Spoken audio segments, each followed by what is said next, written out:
श्री अकाल तख्त साहिब के जथेदार ज्ञानी हरप्रीत सिंह ਨੂੰ एक ਪ੍ਰੈਸ ਕਾਨਫਰੰਸ ਦੇ ਦੌਰਾਨ ਪੱਤਰਕਾਰਾਂ ਨੇ ਖਾਲਿਸਤਾਨ संबंधी सवाल पूछा सी, जिस उपर ज्ञानी हरप्रीत सिंह ने कहा सी कि जे हिंदुस्तान की सरकार उन्होंने खालिस्तान दिती है तो वह लै लैणगे। इस तो बाद सियासी गलियारिਆਂ ਦੇ ਵਿੱਚ भी काफ़ी विवाद होया सी ते हुण PEP के प्रधान सुखपाल सिंह खैरा ने फेसबुक पर लाइव होकर कहा है कि वह खालिस्तान का समर्थन तो नहीं करते, पर ज्ञानी हरप्रीत सिंह दियां उन्हां दलीलां की हिमायत जरूर करते हैं जिहड़ियां उन्होंने सिखां नाल वितकरे दियां दित्तियां ने। अपने लाइव के दौरान सुखपाल सिंह खैरा ने यह भी कहा है कि जदों भी खालिस्तान की गल आती है तो सियासी लीडर जिहड़े ने वो बोलण तो भजदे ने। की कहा खुद सुखपाल सिंह खैरा ने इस लाइव के दौरान, खुद सुनो। दरबार साहब विखे अकाल तख्त साहब विखे 6 जून ਨੂੰ ਜਿਹੜੇ ਸਮਾਗਮ ਹੋਏ हर साल की तरह ਦੇ जो हमला होया सी 1984 ਉਸ ਨੂੰ ਲੈ ਕੇ ਉਹਦੇ ਵਿੱਚ ਗਿਆਨੀ ਹਰਪ੍ਰੀਤ ਸਿੰਘ ਜੀ ਜਿਹੜੇ ਅਕਾਲ ਤਖਤ ਸਾਹਿਬ ਦੇ ਜਥੇਦਾਰ ਨੇ ਉਹਨਾਂ ਦੀ ਮੈਂ ਤਕਰੀਰ ਸੁਣੀ ਆ। ਬਹੁਤ ਬਾਦਲੀਲ ਉਹਨਾਂ ਦੀ ਤਕਰੀਰ ਸੀਗੀ ਔਰ ਉਹਨਾਂ ਦਾ ਜਿਹੜਾ ਪੱਤਰਕਾਰਾਂ ਦੇ ਨਾਲ ਜਿਹੜੀ ਸੀਗੀ ਇੰਟਰੋਡਕਸ਼ਨ ਤੇ ਗੱਲਬਾਤ ਸੀ ਉਹ ਵੀ ਮੈਂ ਸੁਣੀ। ਪੱਤਰਕਾਰ ਉਹਨਾਂ ਨੂੰ ਦੁਬਾਰਾ ਪੁੱਛ ਰਹੇ ਸੀ ਕੁਝ ਪੱਤਰਕਾਰ ਕਿ ਖਾਲਿਸਤਾਨ ਬਾਰੇ ਤੁਹਾਡਾ ਕੀ ਵਿਚਾਰ ਹੈ, ਖਾਲਿਸਤਾਨ ਬਾਰੇ ਤੁਹਾਡਾ ਕੀ ਵਿਚਾਰ ਹੈ, ਖਾਲਿਸਤਾਨ ਬਾਰੇ ਕੀ ਤੁਹਾਡਾ ਵਿਚਾਰ ਹੈ। ਤਾਂ ਗਿਆਨੀ ਹਰਪ੍ਰੀਤ ਸਿੰਘ ਜਥੇਦਾਰ ਸਾਹਿਬ ਨੇ ਕਿਹਾ ਕਿ ਅਗਰ ਸਾਨੂੰ ਭਾਰਤ ਦੀ ਸਰਕਾਰ ਖਾਲਿਸਤਾਨ ਦੇ ਦੇਵੇਗੀ ਤੇ ਅਸੀਂ ਲੈ ਲਾਂਗੇ। ਇਸ ਗੱਲ ਦੇ ਉੱਤੇ ਫਿਰ ਬਹੁਤ ਬਵਾਲ ਉੱਠਿਆ, ਬਹੁਤ ਸਾਰੇ ਟੈਲੀਵਿਜ਼ਨ ਸਟੂਡੀਓਜ਼ ਵਿੱਚ ਡਿਬੇਟਸ ਡਿਸਕਸ਼ਨਸ ਹੋਏ ਔਰ ਮੈਂ ਕੁਝ ਦਿਨਾਂ ਤੋਂ ਦੇਖ ਰਿਹਾ ਸੀਗਾ ਕਿ ਜਿਹੜੇ ਪੰਜਾਬ ਦੇ ਆਗੂ ਨੇ ਉਹ ਜਦੋਂ ਖਾਲਿਸਤਾਨ ਦਾ ਜ਼ਿਕਰ ਆਉਂਦਾ ਬਹੁਤ ਡਰਦੇ ਨੇ, ਬਹੁਤ ਘਬਰਾਉਂਦੇ ਨੇ ਔਰ ਬੜਾ ਬੇਤੁਕੀਆਂ ਦਲੀਲਾਂ ਤੇ ਬੜੇ ਆਪ ਹੁਦਰੇ ਬਿਆਨ ਦਿੰਦੇ ਨੇ ਘਬਰਾਹਟ ਵਿੱਚ ਆਣ ਕੇ, ਕਿਉਂਕਿ ਜਦੋਂ ਤੁਸੀਂ ਮਨ ਤੋਂ ਸੱਚੀ ਗੱਲ ਨਹੀਂ ਕਹਿ ਰਹੇ, ਬਨੌਟੀ ਗੱਲ ਕਹਿੰਦੇ ਹੋ ਤਾਂ ਤੁਸੀਂ ਕਿਤੇ ਨਾ ਕਿਤੇ ਧੋਖਾ ਖਾਓਗੇ। ਮੈਂ ਖਾਲਿਸਤਾਨ ਦਾ ਹਮਾਇਤੀ ਨਹੀਂ ਗਾ, ਮੈਂ ਕੋਈ ਖਾਲਿਸਤਾਨ ਦੀ ਸਪੋਰਟ ਨਹੀਂ ਕਰਦਾ, ਪਰ ਜਿਹੜਾ ਗਿਆਨੀ ਹਰਪ੍ਰੀਤ ਸਿੰਘ ਜਥੇਦਾਰ ਸਾਹਿਬ ਨੇ ਦਲੀਲ ਦਿੱਤੀ, ਇੱਕ ਵਿਤਕਰੇ ਦੀ ਦਾਸਤਾਨ ਗਣਾਈ ਉਹਨਾਂ ਨੇ ਪੂਰੀ, ਕਿਸ ਤਰ੍ਹਾਂ ਜਿਹੜੇ ਸਿੱਖ ਸੀਗੇ ਪੰਜਾਬੀ, ਸਭ ਤੋਂ ਵੱਡਾ ਖਮਿਆਜ਼ਾ ਉਹਨਾਂ ਨੇ ਜਿਹੜਾ ਪਾਕਿਸਤਾਨ ਤੇ ਭਾਰਤ ਦਾ ਬਟਵਾਰਾ ਹੋਇਆ ਉਹਦੇ ਵਿੱਚ ਸਭ ਤੋਂ ਜ਼ਿਆਦਾ ਨੁਕਸਾਨ ਸਿੱਖਾਂ ਨੇ ਤੇ ਪੰਜਾਬੀਆਂ ਨੇ ਉਠਾਇਆ। ਜਾਇਦਾਦਾਂ ਉੱਜੜ ਗਈਆਂ, ਕਤਲੋ ਗਾਰਤ ਹੋਈ, ਲਾਸ਼ਾਂ ਡਿੱਗੀਆਂ ਔਰ ਬਹੁਤ ਵੱਡੀ ਤਾਦਾਦ ਵਿੱਚ, ਸ਼ਾਇਦ ਐਡਾ ਵੱਡਾ ਹੋਲੋਕੌਸਟ ਕਦੀ ਆਮ ਇਤਿਹਾਸ ਵਿੱਚ ਨਹੀਂ ਦੇਖਣ ਨੂੰ ਮਿਲਿਆ। ਪਰ ਉਹਨਾਂ ਨੇ ਭਾਰਤ ਦਾ ਸਾਥ ਦੇਣ ਦਾ ਨਿਰਣੇ ਲਿਆ ਔਰ ਇਸ ਤੋਂ ਪਹਿਲਾਂ ਜਦੋਂ ਅੰਗਰੇਜ਼ਾਂ ਦੇ ਨਾਲ ਲੜਾਈ ਚੱਲ ਰਹੀ ਸੀ ਤਾਂ ਇਹਦੇ 'ਚ ਕੋਈ ਅਤਕਥਨੀ ਨਹੀਂ ਗਈ ਕਿ ਸਭ ਤੋਂ ਵੱਡਾ ਯੋਗਦਾਨ ਵੀ ਉਸ ਵਕਤ ਬਹਾਦਰ ਪੰਜਾਬੀਆਂ ਤੇ ਸਿੱਖਾਂ ਨੇ ਪਾਇਆ। ਆਪਾਂ ਭਗਤ ਸਿੰਘ ਹੋਣਾ ਦੀ, ਸੁਖਦੇਵ ਰਾਜਗੁਰੂ ਦੀ ਗੱਲ ਜਾਣਦੇ ਹਾਂ, ਕਰਨੈਲ ਸਿੰਘ ਈਸੂਰੀ ਦੀ ਕੁਰਬਾਨੀ ਜਾਣਦੇ ਹਾਂ, ਕਿੱਥੇ ਗੋਆ। ਇਸ ਦੇਸ਼ ਦੀ ਆਜ਼ਾਦੀ ਵਿੱਚ ਸਭ ਤੋਂ ਜ਼ਿਆਦਾ ਫਾਂਸੀਆਂ ਦੇ ਰੱਸੇ ਸਿੱਖਾਂ ਨੇ ਤੇ ਪੰਜਾਬੀਆਂ ਨੇ ਚੁੰਮੇ, ਦੂਰ ਦਰਾਡੇ ਕਾਲੇ ਪਾਣੀ ਦੀਆਂ ਕੈਦਾਂ ਕੱਟੀਆਂ, ਭਾਰਤ ਆਜ਼ਾਦ ਹੋ ਗਿਆ। ਸਾਰੇ ਸੂਬਿਆਂ ਨੂੰ, ਗਿਆਨੀ ਜੀ ਕਹਿ ਰਹੇ ਨੇ, ਮੈਂ ਨਹੀਂ ਕਹਿ ਰਿਹਾ, ਸਾਰੇ ਸੂਬਿਆਂ ਨੂੰ ਆਪਣੀ ਭਾਸ਼ਾ ਦੇ ਆਧਾਰ ਦੇ ਉੱਤੇ ਸੂਬੇ ਬਣਾਉਣ ਦਾ ਅਧਿਕਾਰ ਮਿਲ ਗਿਆ, ਚਾਹੇ ਉਹ ਤਾਮਿਲਨਾਡੂ ਸੀ, ਚਾਹੇ ਉਹ ਕੇਰਲਾ ਸੀ, ਚਾਹੇ ਉਹ ਆਂਧਰਾ ਪ੍ਰਦੇਸ਼ ਸੀ। ਪੰਜਾਬ ਨੂੰ ਪੰਜਾਬੀ ਜ਼ੁਬਾਨ ਦੇ ਆਧਾਰ ਦੇ ਉੱਤੇ ਆਪਣਾ ਸੂਬਾ ਨਹੀਂ ਬਣਾਉਣ ਦਿੱਤਾ। ਫਿਰ ਸਾਡੇ ਪੁਰਖਿਆਂ ਨੇ ਮੋਰਚਾ ਲਾਉਣਾ ਪਿਆ, ਜਦੋਜਹਿਦ ਕਰਨੀ ਪਈ, ਕੁਰਬਾਨੀਆਂ ਦੇਣੀਆਂ ਪਈਆਂ। ਬਹੁਤ ਮੁਸ਼ਕਿਲ ਦੇ ਨਾਲ 1966 ਦੇ ਵਿੱਚ ਅੱਜ ਜਿਹੜਾ ਪੰਜਾਬ ਜਿਸ ਸ਼ਕਲ ਵਿੱਚ ਉਹ ਸਾਨੂੰ ਪੰਜਾਬ ਮਿਲਿਆ, ਪਰ ਮਿਲਿਆ ਲੰਗੜਾ ਲੂਲਾ। ਸਾਡੀ ਰਾਜਧਾਨੀ ਚੰਡੀਗੜ੍ਹ ਸਾਡੇ ਤੋਂ ਬਾਹਰ ਕਰ ਦਿੱਤੀ ਗਈ। ਜਿਸ ਹਰਿਆਣੇ ਨੇ ਕੋਈ ਜਦੋਜਹਿਦ ਨਹੀਂ ਕੀਤੀ, ਕੋਈ ਮੰਗ ਨਹੀਂ ਕੀਤੀ ਸੂਬੇ ਦੀ, ਉਹਨਾਂ ਨੂੰ ਆਟੋਮੈਟਿਕਲੀ ਸੂਬਾ ਮਿਲ ਗਿਆ। ਜਿਸ ਹਿਮਾਚਲ ਪ੍ਰਦੇਸ਼ ਨੇ ਕਦੀ ਸਟੇਟ ਦੀ ਮੰਗ ਨਹੀਂ ਕੀਤੀ, ਉਹਨਾਂ ਨੂੰ ਸ਼ਿਮਲੇ ਦੀ ਰਾਜਧਾਨੀ ਵੀ ਮਿਲ ਗਈ ਤੇ ਉਹਨਾਂ ਨੂੰ ਸੂਬਾ ਵੀ ਮਿਲ ਗਿਆ। ਸਾਡੀ ਪੰਜਾਬੀ ਬੋਲਦੇ ਇਲਾਕੇ ਬਾਹਰ ਰਹਿ ਗਏ ਔਰ ਇੱਥੇ ਬਸ ਨੇ ਛੇਤੀ ਉਸ ਵਕਤ ਦੀ ਭਾਰਤ ਦੀ ਸਰਕਾਰ ਨੇ ਯੂਨੀਲੈਟਰਲੀ ਪਾਣੀਆਂ ਦਾ ਅਵਾਰਡ ਕਰ ਦਿੱਤਾ। ਸਾਡੇ ਦਰਿਆਈ ਪਾਣੀ ਜਿਹੜੇ ਇੰਟਰਨੈਸ਼ਨਲ ਰਾਈਪੇਰੀਅਨ ਲਾਜ਼ ਨੂੰ ਛਿੱਕੇ ਤੇ ਟੰਗ ਕੇ ਉਹ ਸਾਰੇ ਪਾਣੀ ਚੱਕ ਕੇ ਬਹੁਤ ਵੱਡੀ ਤਾਦਾਦ 'ਚ ਮਿਲੀਅਨ ਏਕੜ ਫੁੱਟਾਂ ਦੇ ਵਿੱਚ MAF ਦੇ ਵਿੱਚ ਰਾਜਸਥਾਨ ਨੂੰ ਦੇ ਦਿੱਤੇ, ਹਰਿਆਣੇ ਨੂੰ ਦੇ ਦਿੱਤੇ, ਦਿੱਲੀ ਨੂੰ ਦੇ ਦਿੱਤੇ।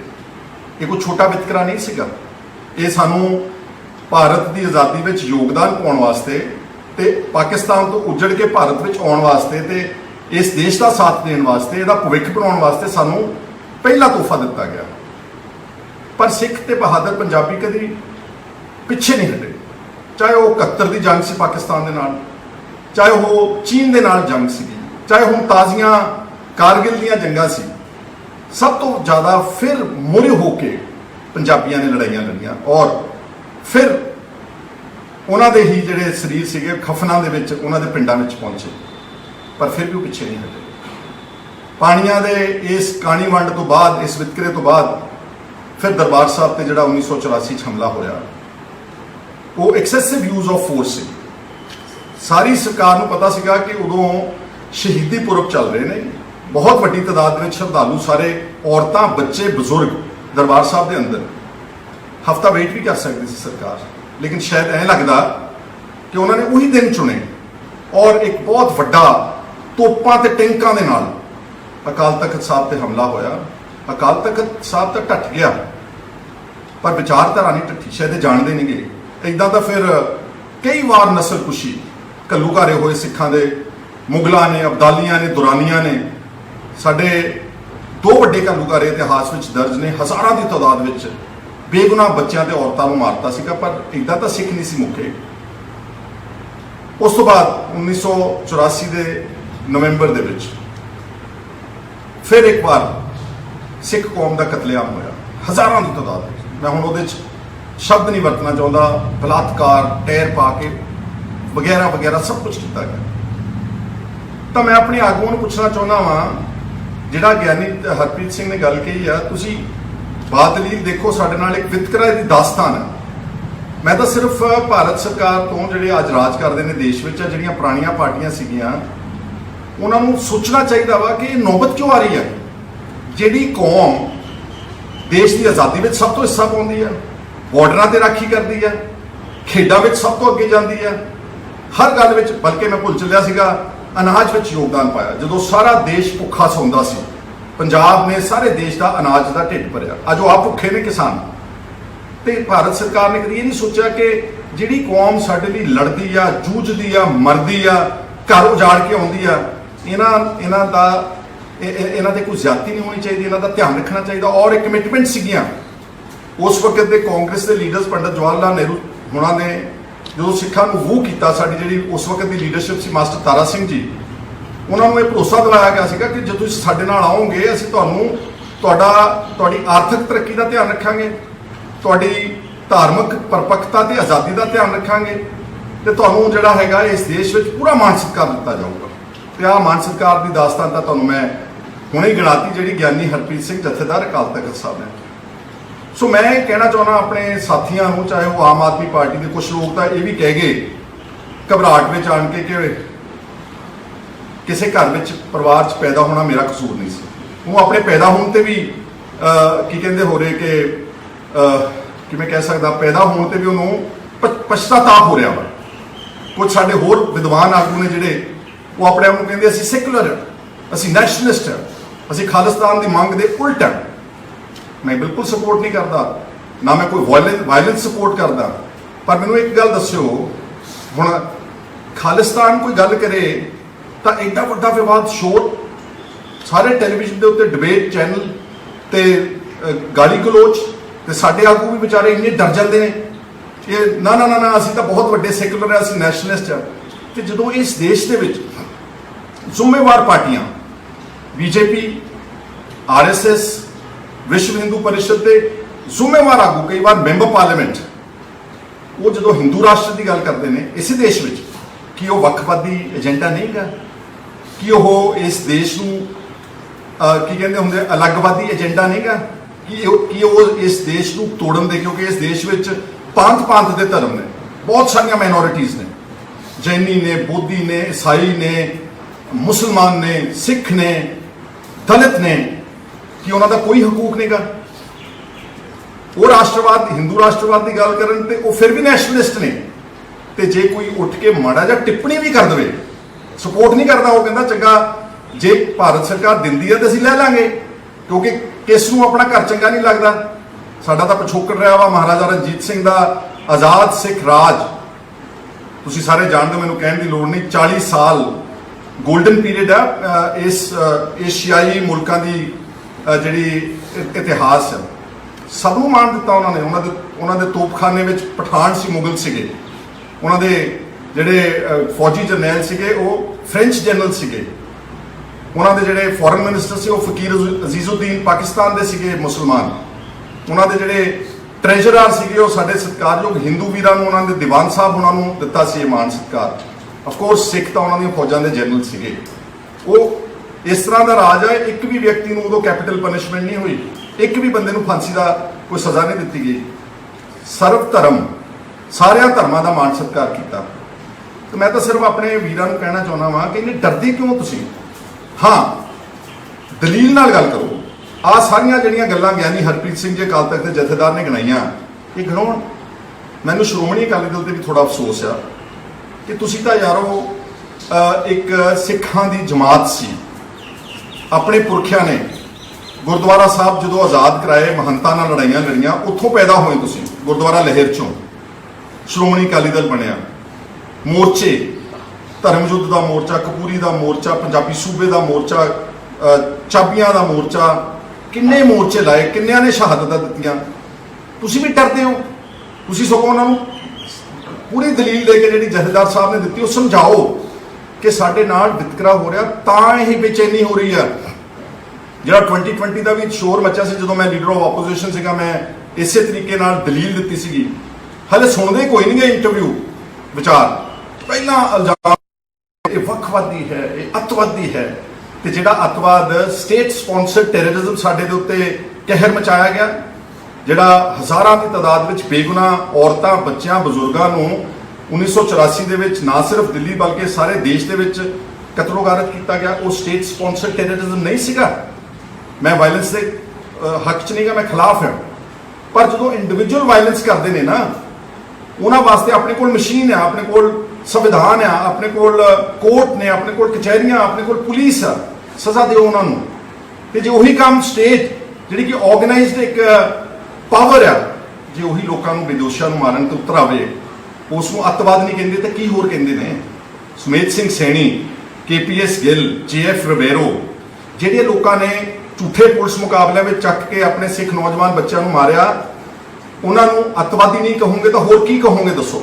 ਔਰ 36 ਸਾਲਾਂ 'ਚ ਅੱਜ ਤੱਕ ਕੋਈ ਇਨਸਾਫ ਨਹੀਂ ਹੋਇਆ। ਕਿ ਕੋਈ ਹੈ ਕਿਸੇ ਕੋਲ ਜਵਾਬ? ਔਰ ਮੈਨੂੰ ਅਫਸੋਸ ਨਾਲ ਕਹਿਣਾ ਪੈਂਦਾ, ਸਾਡੇ ਅਕਾਲੀ ਵੀਰ, ਸਾਡੇ ਆਮ ਆਦਮੀ ਦੇ, ਉਹਨਾਂ ਨੂੰ ਇਹੀ ਜ਼ੋਰ ਲੱਗਾ ਰਹਿੰਦਾ ਕਿ ਅਸੀਂ ਸੈਕੂਲਰ ਹਾਂ, ਅਸੀਂ ਨੈਸ਼ਨਲਿਸਟ ਹਾਂ, ਸਾਡੀ ਪਾਰਟੀ ਸਾਰੇ ਧਰਮਾਂ ਦਾ ਸਤਿਕਾਰ ਕਰਦੀ। ਕਰਨਾ ਚਾਹੀਦਾ ਵਾ, ਪਰ ਇੰਨਾ ਡਰਦੇ ਕਿਉਂ, ਇੰਨਾ ਘਬਰਾਉਂਦੇ ਕਿਉਂ? ਹਲੇ ਵੀ ਸਾਨੂੰ ਸਰਟੀਫਿਕੇਟ ਦੇਣਾ ਪਊਗਾ ਭਾਰਤ ਵਿੱਚ ਰਹਿਣ ਵਾਸਤੇ ਕਿ ਅਸੀਂ ਦੇਸ਼ ਭਗਤ ਹਾਂ।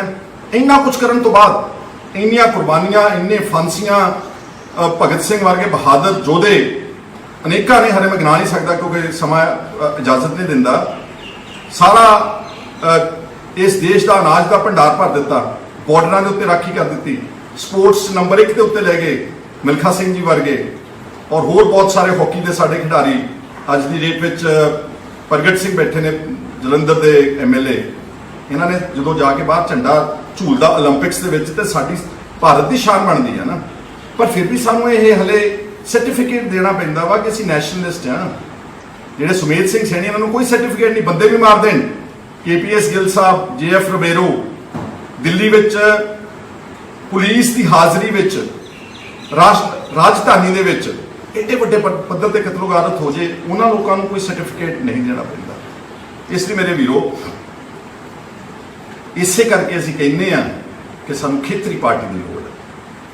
ਸ਼੍ਰੋਮਣੀ ਅਕਾਲੀ ਦਲ ਸਾਡੀ ਬੈਸਟ ਪਾਰਟੀ ਸੀਗੀ। ਅਨਫੋਰਚੂਨੇਟਲੀ ਸਾਡੇ ਜਦੋਂ ਇਸ ਪਰਿਵਾਰ ਦੇ ਹੱਥ ਵਿੱਚ ਆ ਕੇ ਉਹਨਾਂ ਨੇ ਸਾਰਾ ਉਸ ਦਾ ਏਜੰਡਾ ਖਤਮ ਕਰ ਦਿੱਤਾ। ਉਹਦਾ ਜਿਹੜੇ ਸਾਡੇ ਸੂਬੇ ਦੇ, ਸਾਡੇ ਕੌਮ ਦੇ ਇੰਟਰਸਟ ਸੀਗੇ, ਉਹਨਾਂ ਨੂੰ ਕੰਪਰੋਮਾਈਜ਼ ਕਰਤਾ, ਸਿਰਫ ਸੱਤਾ ਵਿੱਚ ਰਹਿਣ ਵਾਸਤੇ, ਥੋੜਾ ਬਹੁਤਾ ਵਪਾਰ ਚਲਾਉਣ ਵਾਸਤੇ, ਥੋੜਾ ਬਹੁਤਾ ਧਨ ਦੌਲਤ ਇਕੱਠਾ ਕਰਨ ਵਾਸਤੇ। ਜੇ ਅੱਜ ਫਰਜ਼ ਕਰੋ ਪੰਜਾਬ ਦੇ ਵਿੱਚ ਜੈਨੂਅਨ ਰੀਜਨਲ ਪਾਰਟੀ ਹੋਵੇ, ਜਿਹੜੀ ਆਹ 10 ਗੱਲਾਂ ਜਿਹੜੇ ਵਿਤਕਰੇ ਹੋਏ ਨੇ, ਤੇ 10 ਗੱਲਾਂ ਜਿਹੜੇ ਸਾਡੇ ਪੰਜਾਬ ਨੂੰ ਇਸ ਵਕਤ ਚੁਣੌਤੀਆਂ ਦਰਪੇਸ਼ ਨੇ, ਚਾਹੇ ਉਹ ਡਰੱਗਸ ਦੀ ਹੈ, ਚਾਹੇ ਉਹ ਆਰਥਿਕ ਸੰਕਟ ਦੀ ਹੈ, ਚਾਹੇ ਉਹ ਐਜੂਕੇਸ਼ਨ ਦੀ ਹੈ, ਚਾਹੇ ਉਹ ਹੈਲਥ ਕੇਅਰ ਦੀ ਹੈ, ਚਾਹੇ ਉਹ ਕਰਪਸ਼ਨ ਦੀ ਹੈ, ਚਾਹੇ ਉਹ ਜਿਹੜੀਆਂ ਸਾਨੂੰ ਕਿਸਾਨਾਂ ਦੀ ਆਤਮ ਹੱਤਿਆ, ਚਾਹੇ ਉਹ ਦਲਿਤਾਂ ਦੀਆਂ ਨੇ, ਚਾਹੇ ਉਹ ਗੁਰਬਤ ਦੀ, ਚਾਹੇ ਉਹ ਮਿਡਲ ਕਲਾਸ ਦੀ, ਚਾਹੇ ਇੰਡਸਟਰੀ ਦੀ ਹੈ। 10 ਗੱਲਾਂ ਤੋਂ ਜ਼ਿਆਦਾ ਨਹੀਂ ਗਈਆਂ। ਕੀ ਅਸੀਂ ਪੰਜਾਬ ਦੇ ਵਿੱਚ ਐਡੇ ਨਾ ਅਹਿਲ ਤੇ ਨਲਾਇਕ ਬੰਦੇ ਆ ਪੰਜਾਬ ਦੇ ਵਿੱਚ ਕਿ 3.25 ਕਰੋੜ ਆਬਾਦੀ ਚੋਂ ਸਾਡੇ ਕੋਲ 5, 7, 10 ਬੰਦੇ ਚੰਗੇ ਨਹੀਂ ਗੇ ਜਿਹੜੇ ਪੰਜਾਬ ਨੂੰ ਆਪਣੀ ਅਗਵਾਈ ਕਰ ਸਕਣ? ਔਰ ਇਹ ਜਿਹੜਾ ਮੈਂ ਅੱਜ ਤੁਹਾਨੂੰ ਇਹ ਗੱਲ ਦਿੱਤਾ, ਮੈਂ ਉਦਾਹਰਨ ਦੇ ਰਿਹਾ ਕਿ ਕਿਸ ਤਰ੍ਹਾਂ ਮੂੰਹ ਲੈ ਕੇ ਭੱਜਦੇ ਨੇ ਦੂਜੀਆਂ ਪਾਰਟੀਆਂ ਵਾਲੇ, ਕਿਉਂਕਿ ਉਹਨਾਂ ਨੇ ਉੱਥੇ ਵੀ ਵੋਟਾਂ ਲੈਣੀਆਂ ਨੇ।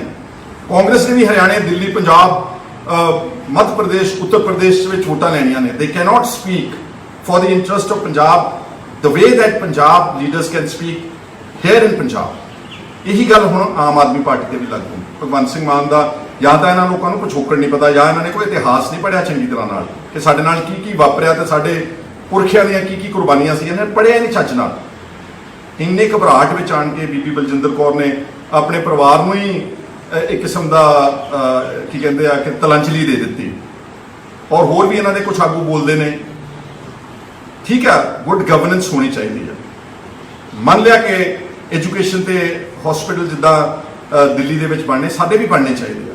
ਪਰ ਇੱਕ ਗੱਲ ਯਾਦ ਰੱਖਿਓ, ਜੇ ਤੁਹਾਡੀ ਇਸ ਦਸਤਾਰ ਦਾ ਸਤਿਕਾਰ ਨਹੀਂ, ਜੇ ਤੁਹਾਡੇ ਬੱਚੇ ਮਹਿਫੂਜ਼ ਨਹੀਂ ਗਏ, ਜੇ ਤੁਹਾਡੇ ਬੱਚਿਆਂ ਨੂੰ ਚੱਕ ਕੇ ਝੂਠੇ ਪੁਲਿਸ ਮੁਕਾਬਲਿਆਂ ਵਿੱਚ ਮਾਰ ਕੇ 36 ਸਾਲ ਪੁਲਿਸ ਵਾਲੇ ਬਚ ਸਕਦੇ ਨੇ, ਜੇ ਤੁਹਾਡਾ ਮਾਨ ਸਤਿਕਾਰ ਨਹੀਂਗਾ, ਜੇ ਤੁਹਾਡੀ ਇੰਡੀਪੈਂਡੈਂਸ ਨਹੀਂਗੀ, ਜੇ ਤੁਹਾਨੂੰ ਫਰੀडम ਆਫ ਐਕਸਪ੍ਰੈਸ਼ਨ ਨਹੀਂਗਾ, ਫਰੀडम ਆਫ ਲੈਂਗੁਏਜ ਨਹੀਂਗੀ, ਤੇ ਉੱਥੇ ਤੁਸੀਂ ਕੀ ਕਰ ਸਕਦੇ? ਐ ਤਾਂ ਫਿਰ ਜੇ ਸੜਕਾਂ ਬਣਾਉਣੀਆਂ ਹੁੰਦੀਆਂ, ਸਕੂਲ ਬਣਾਉਂਦੇ ਹੁੰਦੇ, ਡਿਸਪੈਂਸਰੀਆਂ, ਤੇ ਅਫਗਾਨਿਸਤਾਨ ਅਮਰੀਕਾ ਕੋਲੋਂ ਜੋ ਮਰਜ਼ੀ ਬਣਵਾ ਲੈਂਦਾ, ਫਿਰ ਨਾਲ ਲੜਦਾ ਉਹਨਾਂ ਦੇ ਨਾਲ। ਲੜ ਕੇ ਪਹਿਲਾਂ ਰਸ਼ੀਆ ਨਾਲ ਲੜੇ, ਰਸ਼ੀਆ ਟੁੱਟ ਗਿਆ।